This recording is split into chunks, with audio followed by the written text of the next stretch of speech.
Well, hello Dirtfish Rally friends, and welcome back to the service park in Lamia for the last time from the Acropolis Rally of Greece. I have just about managed to bring my pulse rate back down. And Sébastien Ogier has, would you believe, rolled it on the final stage. I don't know what to say about it, Luke. I really don't. He looked so in control. He looked so fast. He was so focused out there, but he's made a mistake, and it's cost him, well, it's cost him the title, or a chance at the title. It's huge. It's absolutely huge. He's dropped loads to Thierry, and suddenly Neuville now goes to Chile with quite a genuinely realistic shot of lifting the championship. It's remarkable, utterly remarkable, as you say. We saw the fun and games with the psychology being played by Sébastien Ogier at the end of play on Friday. It's kind of come back to haunt him out there today, because Neuville dealt with that brilliantly and maybe applied a little bit of it himself today with his cool, calm demeanour. It's impossible to know, isn't it? But it's certainly very interesting to contemplate the various psychological factors at play. For anyone that maybe wasn't aware, of course, we had actually go back and watch the Friday video on our YouTube channel to see what Ogier actually said. It was maybe a little, well, it was fairly controversial. Spicy, but yeah, spicy about sure. Thierry. That's been a kind of rumbling theme, but Thierry's refused to comment on it, hasn't really said anything, but you dare say there's a wry smile on that man's face after what's happened here. Nobody wants to see this happen to any competitor, but these kind of storylines with a little bit of politics thrown in, it's what makes the sport so brilliant for me. But from Toyota's point of view, the last two rallies have been nothing short of an unmitigated disaster. Rovanperä rolling out the rally on the penultimate stage. Here we've got Ogier looking to secure some good points, rolling out of the rally on the final stage. It's a disaster from a manufacturer's point of view. Completely, yeah. Just as Thierry now has that great advantage in the Drivers' Championship, the same applies to Hyundai in the manufacturers. It's bizarre. We're not used to seeing this from Toyota. They've dominated this sport, let's be honest, for the last few years. Won every single championship title, I think, since 2021.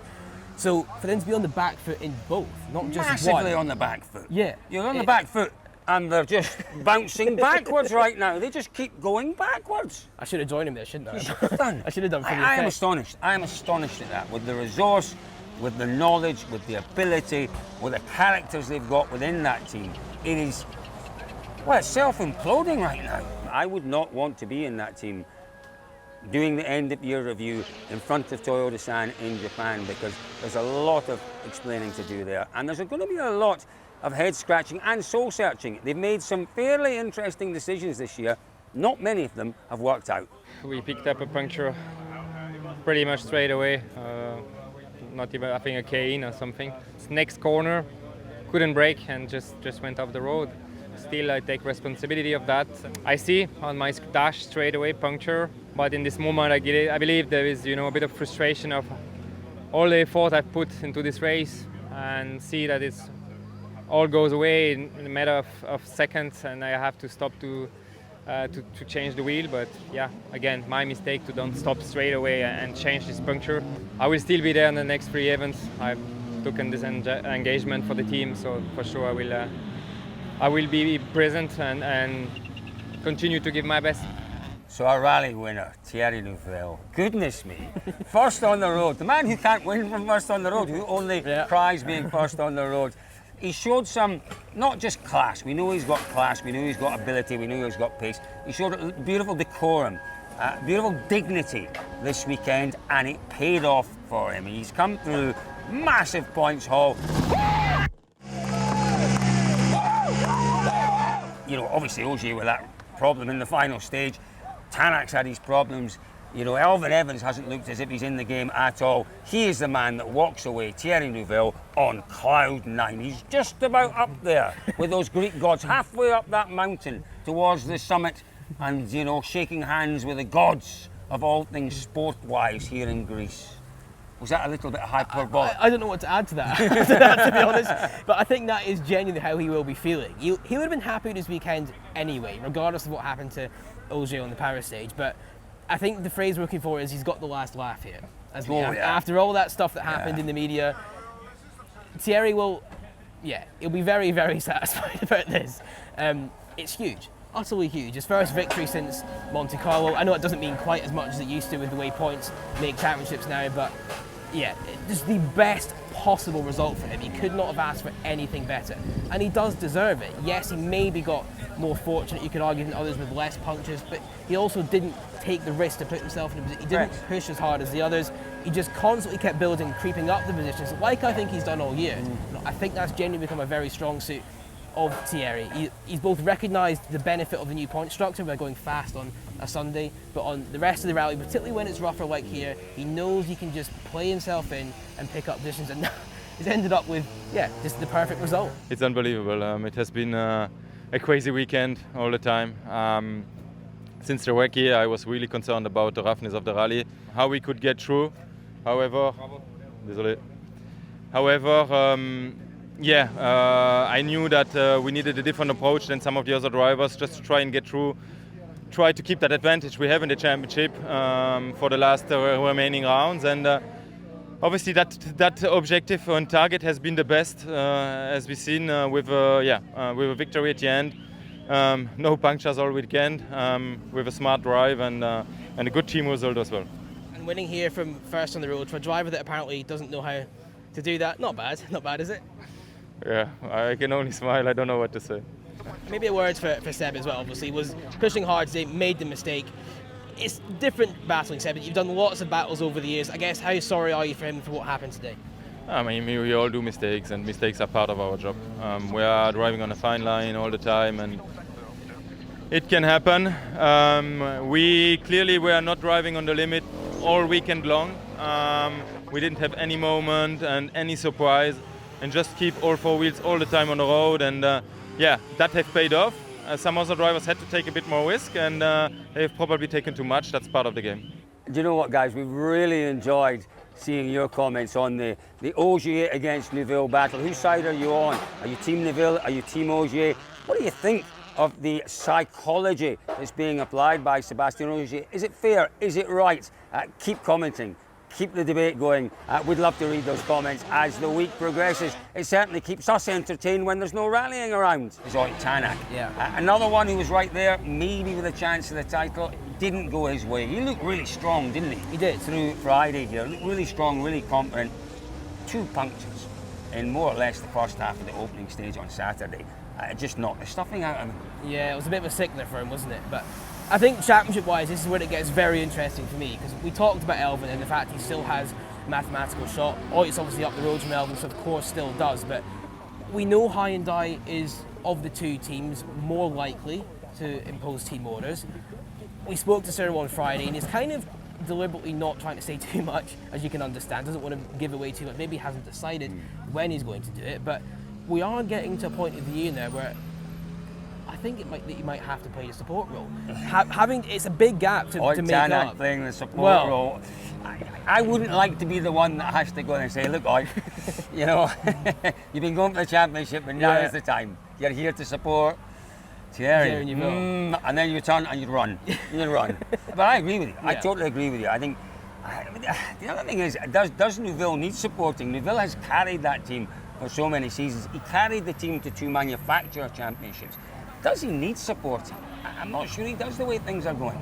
As a team player, there is no one better, and there has been no one better over the past 3 or 4 seasons than Dani Sordo. It is quite remarkable. He seems to be in a really good place right now. You can tell he's relaxed, he's enjoying his driving, he enjoys the challenge, he delivers. For me, I'd say almost, certainly my driver of the weekend, Dani Sordo, it's another podium, another remarkable performance. Absolutely, yeah. And as you say, he just keeps doing the job. And it's something we constantly say, but it doesn't mean it's not any more incredible.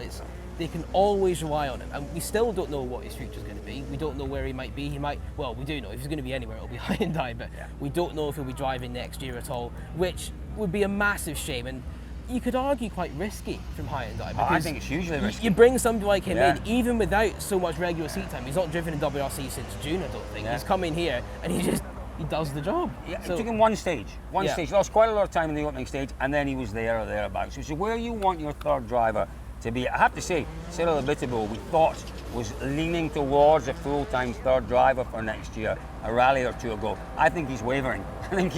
On that. So this may or may not be Dani Sordo's final appearance for Hyundai. If it is, it's a great way to sign off what has been a fantastic career.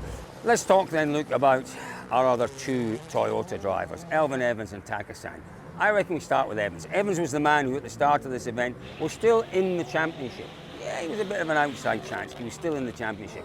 Championship chances have gone, not mathematically, but you look at the Elfyn Evans that leaves this event.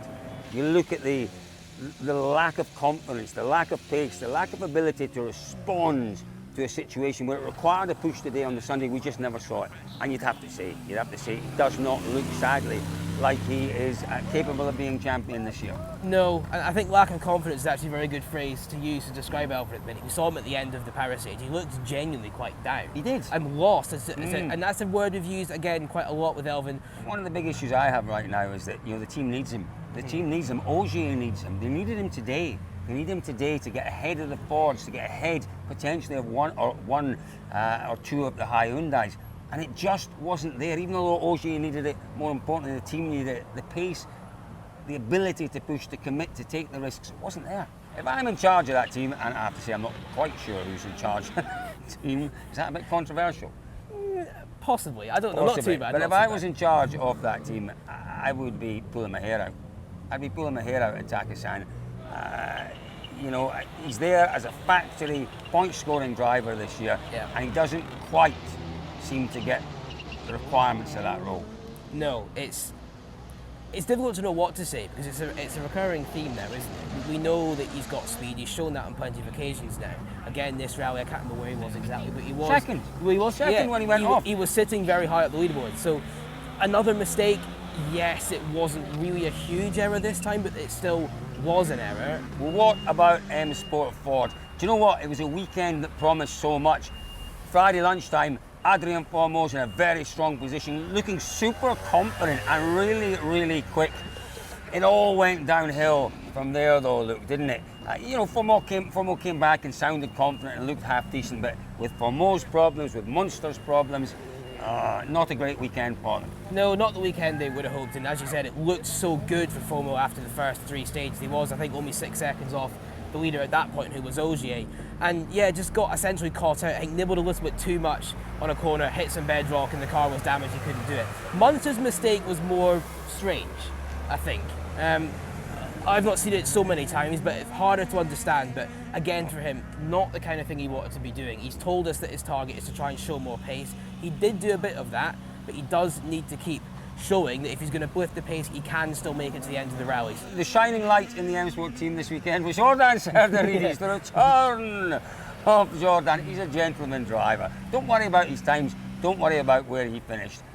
He is the only one that we have in the championship right now who's a privateer and a proper privateer, and this championship has been built on privateer drivers. We love seeing it. Well, what about WRC2? My goodness me, what a weekend we had. We watched the lead, Luke, going backwards and forwards all weekend. But who could have predicted that finish? I can't even bring words at the minute. It's obviously a puncture for Sami Piari is what cost him. His lead looked quite good. I think it was about 26 seconds. You would never have thought he wasn't going to lose that, was he, in terms of pace? No, not at all. And then Robert Vervis came into the stage with setting some really, really good stage time. So he's clearly trying to have a bit of a go. Yeah. Probably not expecting to necessarily have a chance.